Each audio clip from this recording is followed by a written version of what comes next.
몇 년 전 중국산 참조기를 들여와 국산 참조기와 섞어 가공한 뒤 이를 영광굴비라며 650억 원어치 판매한 역대급 사건이 있었습니다. 그리고 지금으로부터 10여 년 전 해양수산부는 명태 한 마리에 50만 원이란 현상금을 내거는 일이 있었습니다. 벌교 꼬막? 씨가 말랐습니다. 꼬막이 없어서 꼬막 요리집이 문을 닫아요. 속초 오징어는 어떻고요? 한동안 난리도 아니었죠. 이들은 모두 특정 지역을 대표하는 아주 유명한 수산물이랑 공통점이 있습니다. 오늘 수업 주제는 산지가 떡락해버린 유명 수산물들이에요. 말 그대로 산지가 이름값을 못하고 있는 지역 특산 수산물들을 모아봤습니다. 바로 수업 시작할게요. 집중!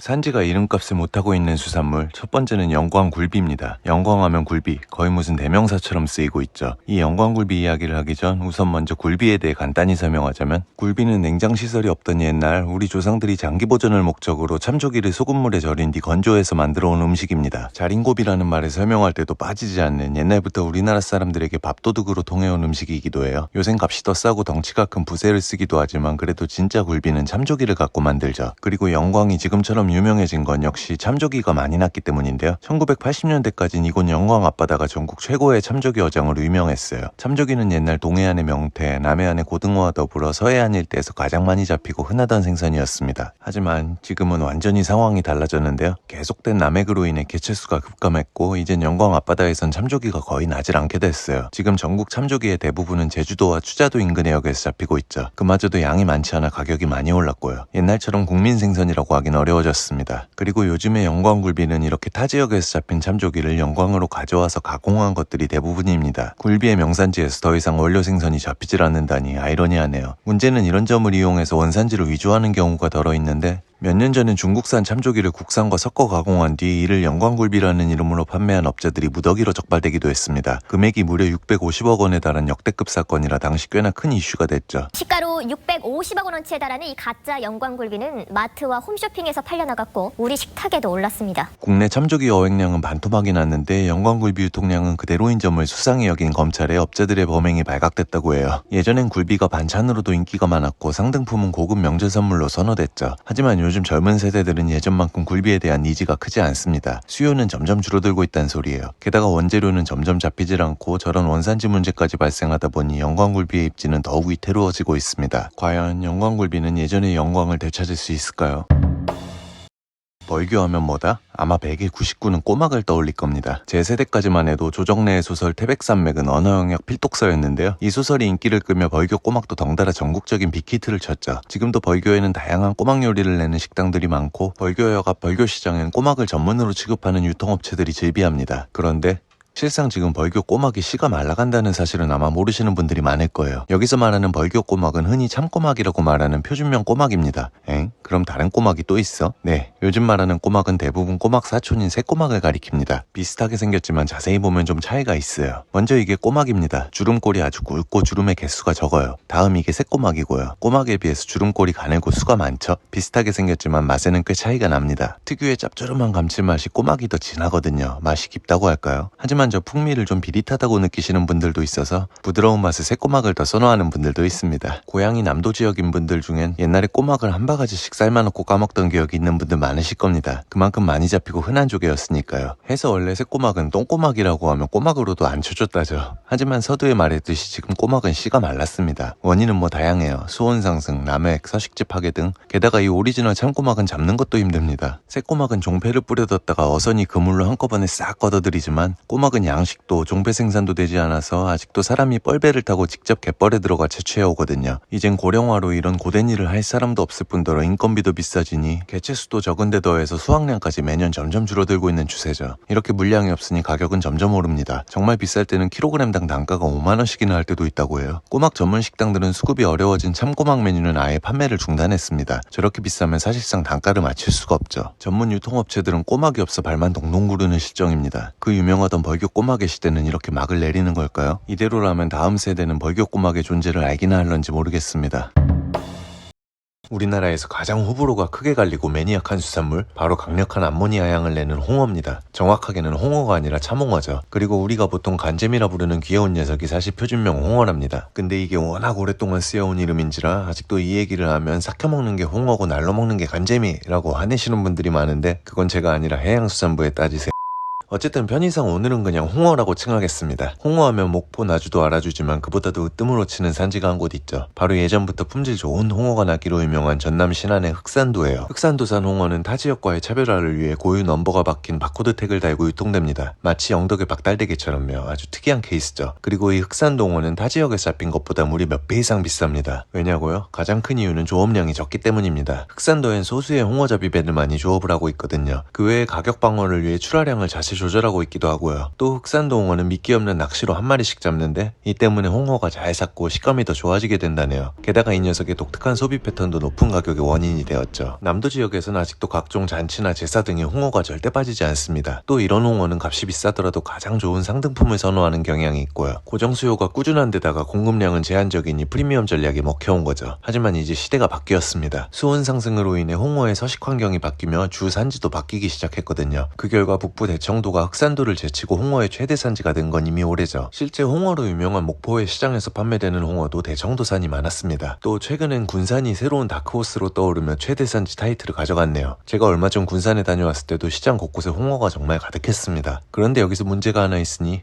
홍어는 총 허용 어획량을 정부가 제한하는 TAC라는 제도에 속한 대상입니다. 하지만 군산해역은 아직 이 TAC 대상이 아니라서 금어기만 제외하면 1년 내내 얼마든지 홍어를 잡을 수 있어요. 그러니 어선도 적고 제도적 관리를 받는 흑산도보다 윗판량이 많을 수밖에요. 결국 이는 지역 간 갈등으로 이어지고 있습니다. 군산 홍어는 품질이 비슷한데도 소문이 덜 나서 홀대받는다 라는 군산의 불만, 군산만 아무 제약 없이 홍어를 잡는 건 형평성에 어긋난다 는 신안의 항의, 뭐 이런 거예요. 상상이 가시죠? 과연 흑산도는 챔피언 타이틀 방어전에서 승리를 거머쥘 수 있을지 흥미진진해지네요. 유명무실해진 지역 특산 수산물 다섯 번째는 군산 박대입니다. 납작한 생김새가 우스꽝스러운 가자미목 생선 박대. 그래도 노릇하게 구워 먹으면 정말 고소하고 맛있는 생선입니다. 이것도 앞서 소개한 홍어나 참홍어처럼 명칭 정리가 잘 안 되는 생선 중 하나예요. 군산의 명물이라는 이 박대는 사실 표준명 용서대라는 생선이거든요. 반면 정작 표준명 박대는 여기저기서 용서대나 서대라는 이름으로 불리고 있죠. 헷갈리지 마시라고 일단 오늘은 홍어처럼 이것도 편의상 박대라고 칭할게요. 박대는 예전부터 군산이 명물로 내세우던 생선입니다. 이는 역시 그만큼 군산 앞바다에서 많이 잡혔기 때문이죠. 2010년대 들어서는 군산시가 박대 사업단까지 만들어 홍보에 힘쓰고 있어요. 하지만 근래 들어서는 지나친 남해과 주 서식지인 서해안 바다의 급격한 환경 변화로 어획량이 확 줄었습니다. 그런데 몇 년 전엔 박대가 매스컴을 타고 엄청나게 화제가 된 적이 있어요. 그야말로 품절 대란이 일어날 정도였죠. 그러면서 전국적으로 박대의 이름이 널리 알려졌습니다. 줄어든 어획량과는 정반대로 수요는 급증하게 된 거죠. 공급이 도저히 수요를 못 쫓아가고 있는 실정. 그럼 어떻게 될까요? 뻔하죠. 박대값이 굉장히 올랐습니다. 또 물량이 부족하니 수입산 박대를 사용하는 경우가 많아졌고요. 중국산 박대도 모자란 먼 나라에서 수입된 정확히는 박대가 아닌 다른 서대류 어종들까지요. 실제로 지금 인터넷에서 군산 박대를 판매하는 곳들을 찾아보면 국내산 박대를 판매하는 곳은 아주 드뭅니다. 하나같이 아주 작은 글씨로 수입 원산지를 표기하고 있죠. 그러니 온라인으로 박대를 구매하신다면 꼭 원산지를 따져보시기 바랍니다. 정작 군산 박대가 유명세를 얻게 되니 군산에선 토종 박대가 사라지고 대신 이런 수입산이 그 자리를 꿰차고 활개치며 유통된다는 불편한 진실. 박대를 거꾸로 하면 대박이죠. 박대가 다시 돌아와 대박나길 기원합니다. 그럼 여기서 문제. 독구를 거꾸로 하면? 앞서 지금까지 소개한 흑산 홍어, 군산 박대, 영광 굴비, 벌교 꼬막은 공통적으로 개체수가 급감한 수산물들이죠. 그 말은 그래도 아직 희망은 있다는 뜻입니다. 하지만 이번엔 얘기가 다릅니다. 솔직히 말해 이제 이 생선은 다신 볼 수 없을 거예요. 최악을 맞았거든요. 유명무실한 특산 생선, 이번에는 강원도 고성의 명태입니다. 요즘은 덜하지만 한때 명태는 전 국민이 즐겨 먹던 그야말로 국민 생선이었죠. 그리고 이 명태는 동해안에서 많이 잡혔습니다. 특히 그 중에도 북부 강원도의 고성이 명태산지로 아주 유명했고요. 1980년대까지 전국 명태의 70%가 여기서 날 정도였습니다. 옛날엔 고성에는 개들도 만원짜리 지폐를 물고 다녔다는 우스갯소리도 있었죠. 그렇다면 이분을... 고성은 그야말로 명태로 흥한 지역이었습니다. 그런데 언제부턴가 그 흔하던 명태를 보기가 어려워졌어요. 한때는 10,000톤 이상이 나던 명태가 점점 잡히는 양이 줄어들었고 급기야 고성 바다에서 자취를 감춰버리고 말았죠. 그래서 한때 살아있는 명태에 포상금을 건 일도 있었습니다. 인공부화를 연구하기 위한 수정란 확보가 필요했던 건데요. 이런 샘플 한 마리도 구하기 어려웠다니 어떤 상황인지 이해가 되시죠? 그 이후엔 인공방류 등을 계속적으로 진행했지만 결과는 썩 좋지 못했어요. 결국 지금은 명태가 연중 포획 금지 어종으로 지정되었습니다. 그럼 그 많던 있던 명태는 대체 왜 사라진 걸까요? 가장 큰 이유는 역시 남획입니다. 큰 거 작은 거 가릴 것 없이 잡아들였으니까요. 알배기는 알을 꺼내 명란젓의 재료로 썼고 작은 새끼들까지 노가리를 만들어 판다는 명목으로 무자비하게 잡아들였죠. 치어들을 잡아들이는 이런 행위는 특히 개체급감의 큰 원인이 됩니다. 거기에 더해 또 하나 주요한 원인은 바로 수온 상승이고요. 명태는 아주 찬물을 좋아하는 냉수성 어종입니다. 여름이면 더위를 피해 북쪽으로 회유하는 특징이 있죠. 지금 국내에서 유통되는 명태가 거의 다 러시아산인 걸 보면 알 수 있습니다. 이게 다 북극에 인접한 오호츠크해나 베링해 등지에서 조업된 것들이거든요. 반면 우리나라 바다는 이미 엄청나게 뜨거워지고 있다고 얼마 전에도 얘기했죠. 사실상 이젠 명태가 다시 돌아올래도 돌아올 수 없는 환경이 되어버렸습니다. 정말이지 너무 안타까운 일이죠. 우리나라 명태는 이제 박물관이나 가야 볼 수 있다니 그 유명하던 고성 명태는 이렇게 역사 속으로 잊혀져 가고 있습니다. 이번에 소개할 수산물은 바로 삼천포 쥐치입니다. 삼천포에 쥐치가 유명하던가? 하고 의아해 하시는 분들도 계실 텐데 지금은 사천시로 지명이 바뀐 삼천포, 그리고 한때 삼천포를 먹여 살리던 생선이 바로 쥐치입니다. 이것도 정확하게는 말쥐치라고 해야 맞겠네요. 1978년 신문기사를 보면 우리나라 연근해에서 잡힌 모든 생선 중 쥐치가 16만 톤으로 어획량 1위에 올랐다는 기록이 있습니다. 그 전까지 1위이던 멸치를 2위로 밀어낼 정도였죠. 본래 쥐치는 맛도 없고 그물을 잘 망가뜨려 잡으면 도로 내던지던 생선이었대요. 이런 천덕꾸러기가 쥐포의 원료로 쓰이기 시작하며 그 인기가 치솟게 됩니다. 쫄깃하고 달큰한 쥐포 맛은 간식이랄 게 없던 당시 엄청난 센세이션이었거든요. 국내에서 가장 먼저 쥐포 가공업이 시작된 삼천포엔 당시 우후죽순 쥐포 공장들이 들어섰고 절정이던 1970년대엔 영세한 개인 가내수공업자를 포함하며 무려 200곳이 넘는 쥐포 공장이 삼천포에 있었다고 합니다. 덕분에 삼천포는 굉장한 호황을 누렸는데 일자리 창출 효과도 엄청났거든요. 손질을 위한 인력이 많이 필요하니 동네에 수많은 소일거리를 제공한 것부터 쥐치를 만들고 남은 내장과 뼈를 가공하는 사료공장, 각종 선박들이 사용하는 유류나 물류를 공급하는 업체들, 뱃사람들을 위한 식당과 술집 등 삼천포 지역 거의 대부분의 업종이 쥐포와 함께 동반성장했습니다. 전국의 쥐치가 가공을 위해 몰려든 탓에 삼천포가 전국 수협 중 위판고 2위를 차지하기도 했죠. 정말 황금시대가 따로 없었네요. 하지만 끝나지 않을 것만 같던 삼천포의 쥐치러시는